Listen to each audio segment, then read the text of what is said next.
អ្វីបានជាហ្គេម Vainglory ដែលធ្លាប់ល្បីល្បាញខ្លាំងនៅលើទូរស័ព្ទក៏ជាហ្គេមដែលបាត់បង់អ្នកលេងយ៉ាងឆាប់រហ័សនិងដល់ថ្នាក់ខ្សែធំហ្គេមនេះធ្លាប់ត្រូវគេហៅថា MOBA ល្អបំផុតនៅលើទូរស័ព្ទដោយសារតែការរចនាគុណភាពខ្ពស់ប៉ុន្តែហេតុអ្វីបានជាវាមិនអាចរក្សាភាពល្បីបន្តមកដល់បច្ចុប្បន្នបាន Vainglory ត្រូវបានបង្កើតដោយក្រុមហ៊ុន Super Evil Mega Corp ហើយចេញផ្សាយនៅឆ្នាំ2014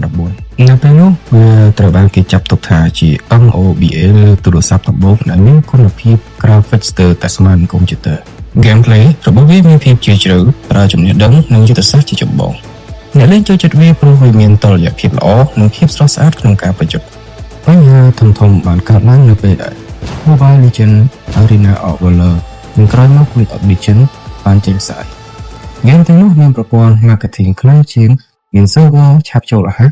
និងសមត្ថភាពប្រើស្រួលជាង Vainglory ក្រុមការងារ Super Evil Mega Corp មានធនធានតិចបាត់បង់អ្នកលេងយ៉ាងលឿនហើយសេវាហ្គេមចាប់ផ្ដើមមានបញ្ហានៅឆ្នាំ2020សេវាហ្គេមត្រូវបានផ្អាកហើយក្រុមហ៊ុនក៏ប្រកាសបញ្ចប់ការគ្រប់គ្រងដោយផ្ទាល់ប៉ុន្តែពួកគេមិនបោះបង់ទេ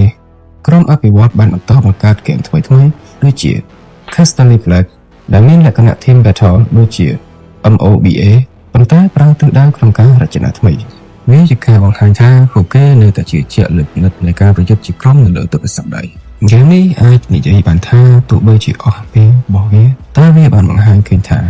ហ្គេមនៅលើទូរស័ព្ទក៏អាចមានគុណភាពនិងទាក់ទាញដោយកុំព្យូទ័របានដែរ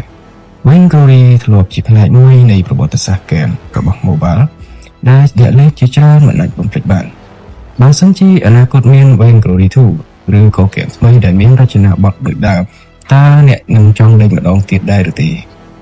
កុំភ្លេច comment នៅខាងក្រោមវីដេអូនិង Subscribe បណ្ដាញមួយផងដើម្បីទទួលបានអំពីការវិភាគនិងព័ត៌មានពិសេសអំពីពិភពហ្គេម